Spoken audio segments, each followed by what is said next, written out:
freestanding island that you're exactly sure where you want it, because you don't want to have to mount it and then undo it. But next step will be go ahead and leveling out your frame. Right now we're at the stage of leveling your island. When you go ahead and level it, put your level, basically try to keep your level on your long rails. Don't put them on cross rails. You're better off to be on one of your long rails. You get a little bit of a truer reading. Right now we're looking really pretty decent on it all in all, but check left to right, and then also check front to back. We got to come up just a little bit, we do on the one side, so that's really not a problem. Being as just a raw frame without any finishing materials on, an easy way to get it fairly close is just grab yourself a small pry bar. You can go ahead and go underneath it, and you can kind of raise it up just a little bit, and then you come in with your hand on the top side of your leveling feet.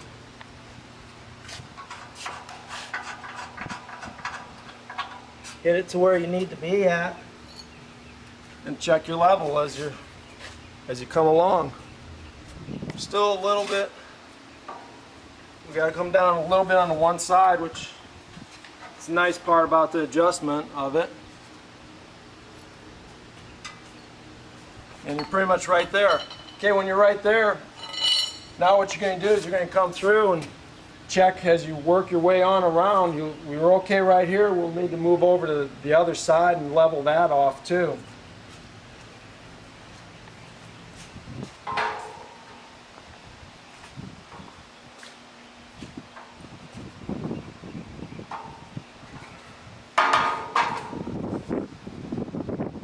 Our outside corner needs to come up just a little bit, it does, for it. So we'll go back and grab our pry bar.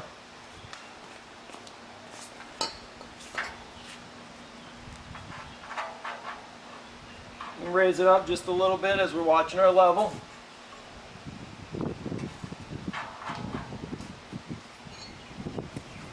Should be pretty much level right at that point. When you have your island level on your corners and everything else should really be good.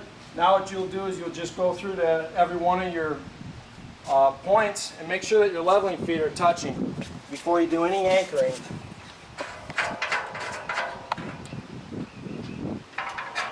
And just screw them down till you can't, till they basically hit your slab.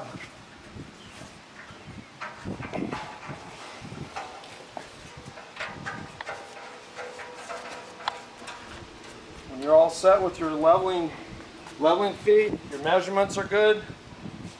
The hardest part of it really is done. Now we're going to come through and we're going to anchor. We'll anchor to the slab first. After we anchor to the slab, then we'll go into the wall. Okay, now we're going to anchor. You have your masonry bit for your tap cons. Go right on through your anchor hole.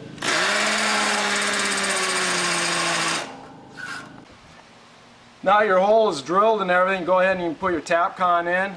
But now when you go in with your tap con, just have it lined up to your hole and go.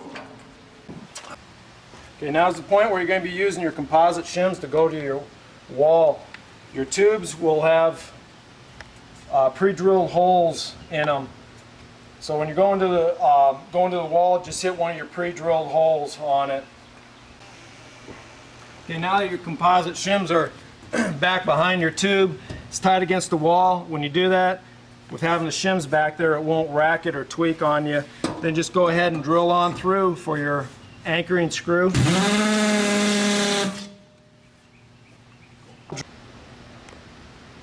Okay, when your hole's drilled through your composite shims and into your wall, you can go ahead and use your tap cons, or if you're going into the wood construction, you can use your screws. You can pretty much use whatever your wall fastening device is you're going to use for your application. But we're just going to go through and we're going to run our screws in here so we're tied up against our wall on it. Okay, now's a good point where we point out, now you really wouldn't want to put your floor pans in, but it's good to see how the floor pans will be marked for you. There'll be an A, B, C, D on the framing members, and on the back of each floor pan they'll be marked so they know that the pre-drill will line up for you.